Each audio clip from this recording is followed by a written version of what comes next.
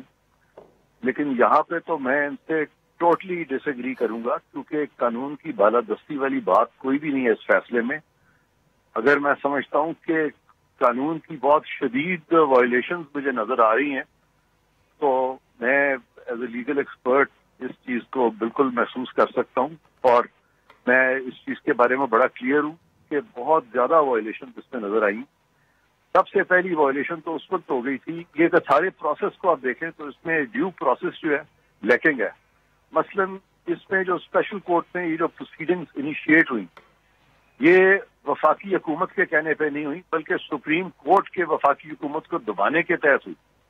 یہ جو انیشیشن ہوتی ہے اسپیشل کورٹ میں, یہ ایک جوڈیشل فنکشن نہیں ہے, یہ ایگزیکٹو فنکشن ہے.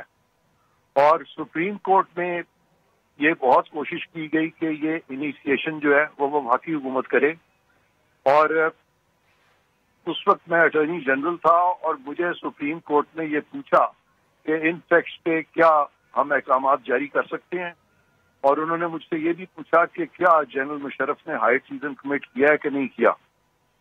تو میری جو امیڈیٹ رائے تھی سپریم کورٹ میں وہ یہی تھی کہ جنرل مشرف نے ہائی ٹریزن کمٹ نہیں کیا, اور انہوں نے جو ججز کو نکالا ہے ان وائلیشن آف آرٹیکل 209, وہ ایک کانسٹیٹیوشنل ایبریشن تو ہو سکتی ہے, ایک انکانسٹیٹیوشنل ایکٹ تو ہو سکتا ہے, لیکن وہ کسی طرح سے بھی ہائی ٹریزن نہیں بنتا. اس پہ جج صاحبان جو تھے وہ تھوڑے سے ناراض بھی ہوئے, اور ان کو میری بات پسند بھی نہیں آئی. تو میں نے ان کو کہا کہ چلیں میں تھوڑی دیر کے لیے آپ سے ایگری کر لیتا ہوں کہ اگر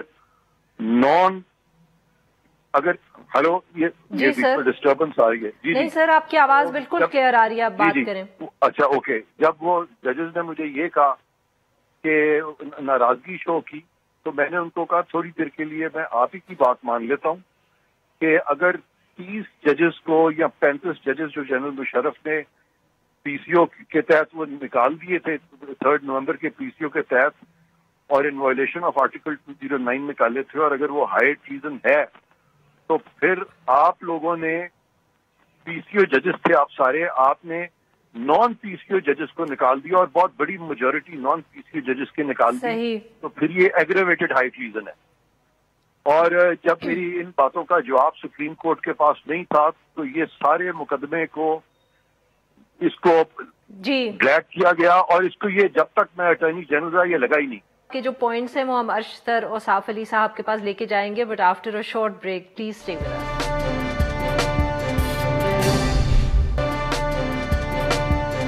ویلکم بیک ناظرین, ہم گفتگو کر رہے ہیں عرفان قادر صاحب سے اور اشتر اوصاف علی صاحب سے.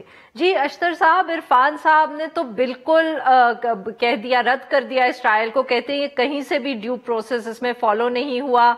ایک تو یہ جوڈیشری کی طرف سے پریشر آیا کہ یہ ٹرائل ہونا چاہیے, اور پھر دوسرا جو میں اگر ان کا پوائنٹ صحیح سمجھ سکتی ہوں تو وہ یہ کہہ رہے تھے کہ ججز کی تو خود کیونکہ ایک ہسٹری رہی تھی مشرف صاحب سے, تو اس وجہ سے انہوں نے اس ایشو کو پش کیا, اور نہ ہی کہ ٹریزن کا کیس بنتا ہے, کیونکہ صرف جو غلط کام کیا مشرف صاحب نے وہ انکانسٹیٹیوشنل یہ تھا کہ ججز کو نکالا.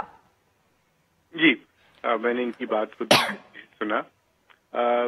میں عرفان صاحب تو لیگل ایکسپرٹ ہیں, میں اپنے آپ کو لیگل ایکسپرٹ نہیں بلکہ اسٹوڈنٹ آف لا سمجھتا ہوں, اور I am also student of history. Irfan صاحب نے جو بات کی ہے وہ صد احترام.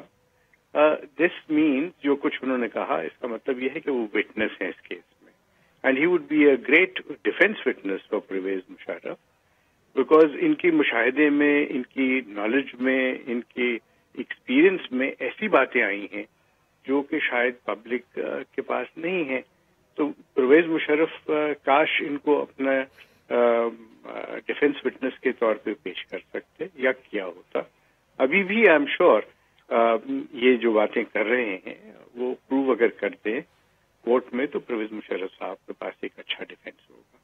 لیکن میری نظر میں یہ کوئی ذاتی اناد کی بات نہیں تھی, نہ یہ کورٹ کا کوئی پریشر, صحیح, نہ کوئی ایسی چیز ہمیں نظر آتی ہے جس کے شواہد ہوں جن کو آپ کورٹ آف لا میں پروو کر سکیں کہ this was done mala fide. Federal government نے اپنے ریپرزینٹیٹو نامینیٹڈ پرسن کے ذریعے اس کو فائل کیا. اس کے اندر ایویڈنس ریکارڈ کیا گیا اور اس کے اندر 3 باتیں اور میں آپ سے ضرور عرض کروں گا ہسٹری کے تناظر. جب یہ سارا سلسلہ ہوا تو ایک فرینڈلی فائر کیا گیا اور فرینڈلی فائر تھا ایک پٹیشن کی صورت میں جو کہ سپریم کورٹ میں فائل کی گئی جس میں اس پرویز مشرف کے اقدام کو چیلنج کیا گیا اور اس سے آرڈر یہ لیا کہ یہ اقدام جو ہے بالکل درست ہے. اس میں فرینڈلی فائر کا الفاظ میں نہیں یوز کر رہا, یہ تو بینچ کی طرف سے آئے گا. اچھا.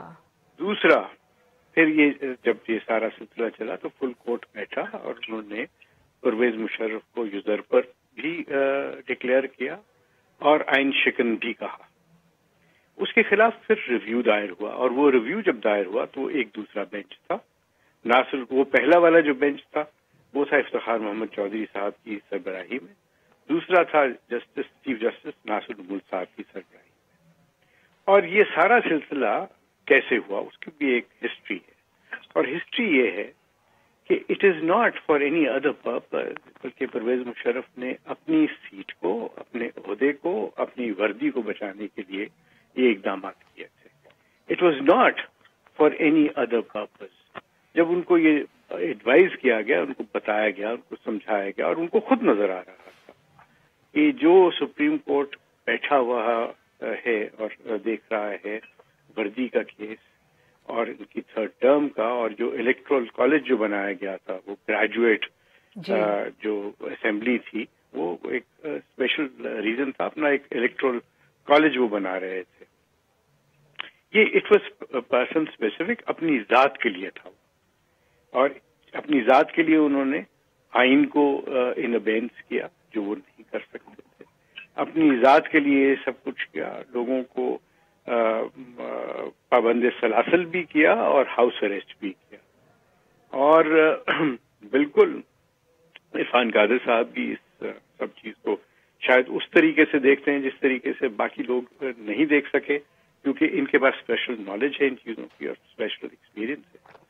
تو یس اف ہی سیز یہ سب کچھ ہوا اور وہ اس کے متعلق شواہد دے سکتے ہیں اور ایویڈنس دے سکتے ہیں تو وہ ایک ڈفرنٹ بات ہے. لیکن جن ججز نے یہ فیصلہ دیا ہے وہ ججز نہیں ہیں جن کے متعلق یہ آپ بات کر رہے ہیں. صحیح. فیصلہ دیا بعد میں آئے ہیں اور ایک ڈفرنٹ پروسیس کے ذریعے. بالکل صحیح. جی عرفان صاحب ایسا ہے نہیں. صحیح. اشتر اوصاف صاحب کا یہ خیال آپ نے سن لیا کہ وہ کیا کہہ رہے ہیں, تو آپ اب اس پہ آپ کا کیا ریئیکشن سر ہوگا؟ Sorry we running out of time so I won't summarise what he said. I am sure آپ نے میرے سے بہتر سمجھا ہوگا. میں نے اصل میں بہت ساری آواز نہیں آئی لیکن پھر بھی مجھے کریکٹ سن کے پتہ چل گیا. اشتر صاحب کا خیال یہ ہے کہ میرے پاس کچھ اسپیشل نالج ہے اور میں اگر وہ ڈائیولج کروں گا تو جنرل مشرف صاحب کے جو ٹرائل کا رخ اور ہی ہوتا اگر میں وہ ڈائیولج کرتا. سر آپ ان کے لائر ہی بن جاتا وہ اور بات ہے, لیکن اگر اسپیشل نالج مجھے کوئی ہے تو پھر میں لائر تو نہیں, پھر تو گواہ بننا چاہیے نا مجھے. تو میں آپ سے مختصراً یہ بات کرتا ہوں کہ میں یوزلی فیکٹس پہ بات کم کرتا ہوں اور لا پہ زیادہ کرتا ہوں. اور میرے یہ لا پوائنٹس ہیں جو میں آپ کے سامنے اٹھا رہا ہوں اور جو میں نے بہت سارے میڈیا کے سامنے اٹھائے ہیں. مثلاً یہ فیکٹ ہے اور یہ فیکٹ جو عدالت کے فیصلے میں لکھا ہوا ہے, تو یہ وہ والا فیکٹ نہیں ہے جس کو ہم نے جا کے پروو کرنا ہے. اور عدالت کے فیصلے میں یہ تمام فیکٹس لکھے ہوئے ہیں. اور جب ان ججز کی نوکریاں بچ رہی تھیں تو انہوں نے PCO اوتھ اٹھا لیے تھے. اور اس وقت جنرل مشرف کا ٹیک اوور جس پہ کہ اشتر صاحب کی جو نواز شریف کی گورنمنٹ ہے جس کو نکال دیا گیا تھا, اس وقت ان ججز نے اس تمام چیز کو ویلیڈیٹ کر کے PCO کو اوتھ اٹھایا اور اپنی نوکریاں بچا لی. جب ان کی نوکریاں نہیں بچ سکیں تو انہوں نے کہہ دیا کہ PCO اوتھ غلط ہے. اور دوسرا جو PCO تھا وہ پاکستان کی کانسٹیٹیوشنل ہسٹری کی سب سے سافٹ ایبریشن تھی جو کہ 30 دن کی تھی, جس کے تحت صرف ججز کو اوتھ نہیں دلایا گیا تھا, باقی حکومت نہیں الٹائی گئی تھی. جہاں پہ حکومتوں کو الٹایا گیا, بہت سارے جوڈیشل پریسیڈنٹس جہاں پہ کہ گورنمنٹس کو گھر بھیجا گیا, وہاں پہ ججز جو تھے وہ اشتراک میں تھے